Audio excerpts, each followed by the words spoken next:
নমস্কার, আমি স্পটন নিউজে আপনাদের স্বাগত জানাই। আমরা এখন পেয়ে গেছি আমাদের প্রতিনিধি জয়দাকে। জয়দা, তোমার কাছে আমার একটা প্রশ্ন যে দেবব্রত সরকার প্রেস কনফারেন্সে একটাই কথা বললেন যে পরবর্তী মরশুমে তারা এমন একটা দল বানাবে যারা চ্যাম্পিয়ন নক করবে। তো তার এই বক্তব্যর এমন কেন?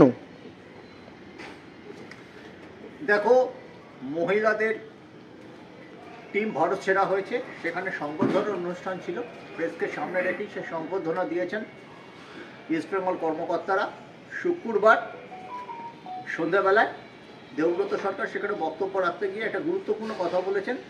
প্রথমে তিনি বলছিলেন যে এটা মহিলাদের টিম, পুরুষদের টিমের ব্যর্থতা ভালো মন্দ নিয়ে আলোচনা করব না, কিন্তু এটা বলতে বলতে তিনি বলে ফেলেছেন এমন টিম করব যাতে চ্যাম্পিয়নশিপ নক করব। তিনি এই কথা কেন বলেছেন? এই কথা বলার কারণ, ওই অনুষ্ঠানের পর ক্যাফেটেরিয়ার সামনে আমি কথা বলেছিলাম সভাপতির সঙ্গে। সভাপতি দলের ফরেনার আমার ক্ষেত্রে বড় ভূমিকা নেবেন আগামী বছরে, এমনই ইঙ্গিত আমি আগে ম্যানেজমেন্ট কাছ থেকে জানিয়েছিলাম। সেটা আমি জিজ্ঞেস করেছিলাম এবং প্রেসিডেন্ট তাতে শিলমোহর দিয়েছেন কিছুটা হলো আকার ইঙ্গিতে।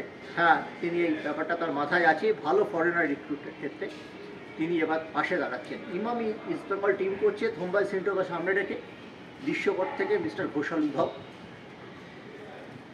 যেটা আমরা বারবার বলছিলাম, সুসময় ফেরাতে গেলে এই জিনিসটাই করতে হবে। ইস্টবেঙ্গল ঠিক সেই পথেই চলেছে। এবং আজকে অস্কার ব্রুজের সাথে যেটা কথা বলছিলাম, অস্কার ব্রুজ 3 জন বিদেশি নিচ্ছেন নতুন মরশুমের জন্য। তার মধ্যে 2 জন তার খুব পরিচিত খেলোয়াড়, বসুন্ধরায় খেলতেন মিগুয়েল এবং রবসনের সাথে এই জানুয়ারির উইন্ডোতেই তাকে আনার কথা হচ্ছিল, কিন্তু রবসনের যে দাবি ছিল সেটা ইস্টবেঙ্গল ক্লাব ঠিক পূরণ করতে পারছিল না, বিশেষ করে অন্তর্বর্তী 6 মাসের জন্য। কিন্তু বৃহত্তর প্রেক্ষিতে রবসনকে আনা হচ্ছে, কথাবার্তা অনেকটাই এগিয়ে যাচ্ছে এবং মাঝমাঠে মিগুয়েলকে আনা হচ্ছে, কারণ থালালকে পাওয়া যাবে না বেশ কিছুদিন। হয়তো এই যে বছরটা চলছে, ইংরেজি বছর চলছে 2025-এর শেষের দিকে তাকে পাওয়া যাবে। থালাল ইস্টবেঙ্গলের মাথায় নিশ্চয়ই আছেন। এবং সল ক্রেসপোকে রেখে দেওয়া হচ্ছে। দিমিত্রিয়স যা পারফরমেন্স থাকার কথা নয়, কিন্তু দিমিত্রিয়সকে আমরা আগেও একটা প্যাকেজে বলেছিলাম তাকে যদি বিদায় জানাতে হয়, তার সাথে যা চুক্তি আছে, তার যা এক্সিট ক্লজ সেইভাবে নেই, তার পারফরমেন্স খারাপ। সেই বিষয়ে তাকে যদিও তাকে রিলিজ করে দিতে হয়, 4.5 কোটি ধাক্কা আছে। দিমিত্রিয়সকেও হয়তো রাখা হবে। সল ক্রেসপো আছেন, থাকবেন, খুবই আস্থাভাজন প্লেয়ার। এবং সৌভিক চক্রবর্তী, সল ক্রেসপো মাঝমাঠে খেললে দলের বাঁধুনিটা অনেক ভালো হয়। এবং আরেকজন প্লেয়ার, তার নাম হচ্ছে রাফায়েলকে রেখে দেওয়া হচ্ছে। মানে রাফায়েল মেসি বাউলিচার নাম। সেলিস থাকছেন না, বোঝাই যাচ্ছে হেক্টরকে নেওয়াটাই তো ইস্টবেঙ্গলের ভুল হয়েছিল, আর সেই ভুল আর ইস্টবেঙ্গল করছে না। সব মিলিয়ে কিন্তু ইমামির ব্যাটিং কিছুটা সভাপতির পৃষ্ঠপোষকতায় ভালো টিম করতে চলেছে ইস্টবেঙ্গল। সেই জন্যই তিনি হয়তো বলেছেন, যেটা অবশ্য তিনি বলেছিলেন 1 আগস্ট গত বছর ইস্টবেঙ্গল দিবসের ক্ষুদিরাম অনুশীলন কেন্দ্রে, 2 বছরের মধ্যে আমরা ভারত সেরা হব।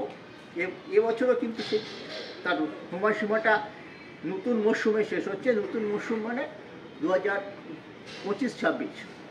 তার কথা রাখার, সেই কথারই কিন্তু অনেকটা পুনরাবৃত্তি করেছেন। এই কথাটা আমাদেরও মনে থাকবে। এটা নিয়ে প্রচুর চর্চা হবে ইস্টবেঙ্গল সমর্থকদের মধ্যে। কিন্তু ইস্টবেঙ্গল সন্তর্পণে খুব সতর্কতার সঙ্গে টিমটা করতে চলেছে। এবং পাশাপাশি সল ক্রেসপোকে কেরল ব্লাস্টার্স ম্যাচে পাওয়া যাবে না, সেখানে হেক্টর আছেন বিদেশিদের মধ্যে। বাকি যারা বিদেশি, রাফায়েল, সেলিস, দিমিত্রিয়স, এরা খেলবেন।